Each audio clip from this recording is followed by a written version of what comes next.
and cooperation based on working together to advance the interests of the African National Congress in KwaZulu-Natal.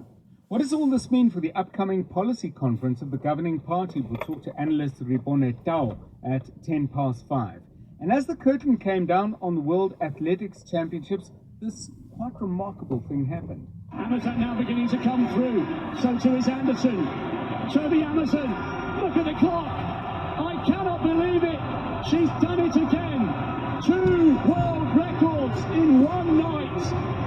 And she makes history by becoming Nigeria's first world champion. It's an incredible performance by Nigeria's Toby Amazon in the 100-meter hurdles for women. That's on courtesy of Supersport.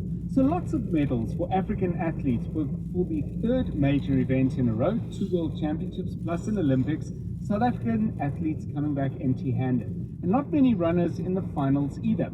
What does that say about the state of our athletics? We'll talk about that to journalist Manfred Seidler at 3:20. In other stories, artist William Kentridge premieres new work in Johannesburg this week. He joins me to talk about it in this half hour. New research shows that our rivers are full of microplastics. What's the cause? Most importantly, what's the remedy, if any? More on that after 5. And here's a question for you that we're going to explore during this hour. Which is worse? A boss who is a workaholic and expects you to be the same, or a boss who is lazy somewhat and expects you to make them look good? Start giving me your thoughts on that. 072-702-1702. Welcome to the show. 702. Let's walk the talk. The JSE is flat, but the Rand's doing well. We'll get a full update from Bruce Whitfield at 4:28. Tola Kele Mganga, fresh from her success as a seer, shall I call her, predictor, once again, very clear about who's going to win AFCON, and boy was she right. 9 minutes of extra time tested my faith. That was a bit hair-raising. Tshepo Modisane joining us with regular traffic updates, the first in 5 minutes. Maki Molapo back at 3:30 with the news headlines. You're listening to 702 Drive. 702. Let's walk the talk on 92.7 and 106 FM. We start off, though, in the courts. One of 3 suspects in the murder case of Hillary Gadi, Sipho Mkhatshwa, was appearing in the Nelspruit Magistrate Court today and was expected to apply for bail. To talk about what actually happened in the court today so far, we're joined by Zikhona Nshona, Newsroom Africa reporter. Zikhona, welcome and thanks so much for your time. What's happened in the court today? So Sipho Mkhatshwa's bail application finally got underway today, John. He's been several postponements in this matter. He's changed legal team. So under the new lawyer, he's trying to file bail. He believes bail. As he says, he is a breadwinner for his family, which includes 5 children. He also says his wife had a newborn child who's less than 2 months old and needed support during this time. Also saying that his wife gave birth prematurely after suffering depression. His arrest. Also made a court that he's willing to surrender or hand over one of his properties to the court as assurance that he will be convicted to attending court cases. Some background, Zikhona, if you could just sketch it out for us. Lots of unhappiness from the family and other people around the way in which this matter is progressing.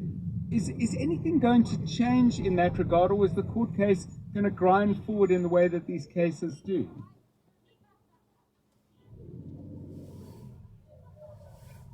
John, I'm not sure if you can hear me. Yes, that's better. Thank you. Good. Family. Okay, I think we are struggling with the line there to Zikhona Nshona. We'll try and get her back a little bit later in the show.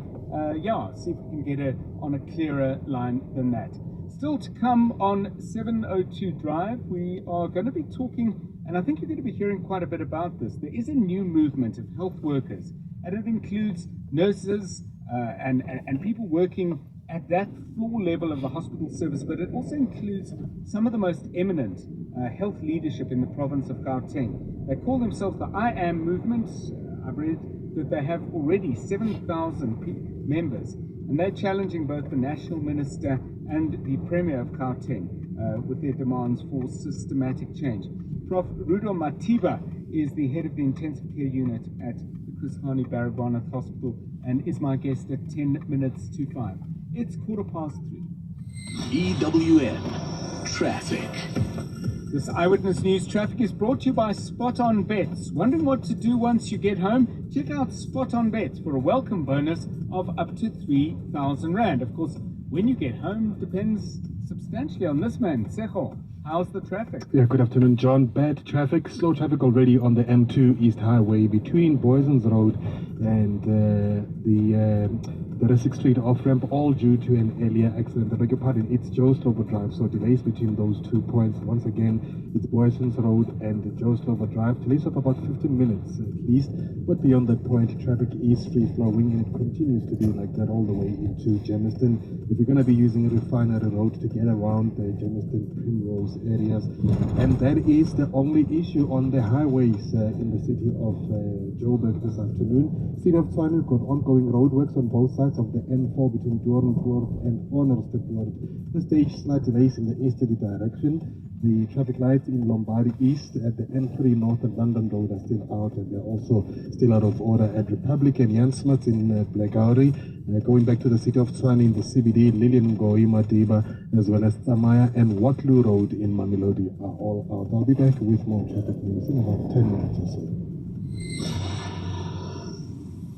Spot On Bets, the proudly South African bookmaker, brings you same-day withdrawals, instant live results, and you can deposit using a voucher. Get 40 Rand in bet credits to use on sport and live games, and a 100% bonus of up to 3,000 Rand on your first deposit. When I dream catcher, crazy times, soccer, rugby, Sizenza zonke. We've got it all. Visit spotonbets.co.za and bet on us. Spot On Bets is licensed and governed by the Western Cape Gambling and Racing Board. Not for persons under the age of 18. Winners know when to stop. WhatsApp help to 076 675 0710. News, Experts. analysis, Where things stand. what you need to know. This is 702. 16 minutes past 3. South Africa's Justice Minister Ronald Lamola, just to update you on this by the way, is holding a briefing at the moment on various extradition-related matters that are the country is currently seized with. He's confirmed that prosecutors have started the formal process of extraditing the Gupta brothers from the United Arab Emirates, as well as Pastor Shepard Bushiri and his wife Mary from Malawi. We'll bring you more details of that as that press conference unfolds. But let's turn to this matter. Wits University is marking its centenary this year, and one of the highlights of that program is something taking place this week. It's a production of the acclaimed South African artist William Kentridge.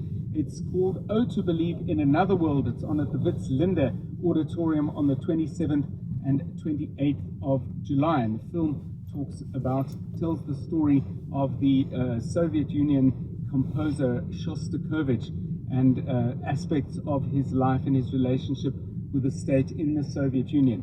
William Kentridge joins us now on 702 Drive. William, welcome and thanks very much for your time. John, lovely to be with you. So, but before we talk about your work, you're getting involved with the university in other ways, gifting some of your much desired artwork, which will be sold. You'll be funding art students. Tell us this. I mean, you were a student at Wits. What did you get out of it? What are your memories? Well, I was at Wits in the early 1970s. Last year, it's coincided with the Soweto uprising, 76. So it was quite a heady time in terms of the sense of politics in South Africa changing, society changing. And I didn't actually study fine arts. I studied political science and African history at university. And in fact, for the last 40 years, a lot of the work that I've done has, in one way or another, been based on ideas and thoughts and questions that first appeared when I was an undergraduate, first appeared to me as an undergraduate.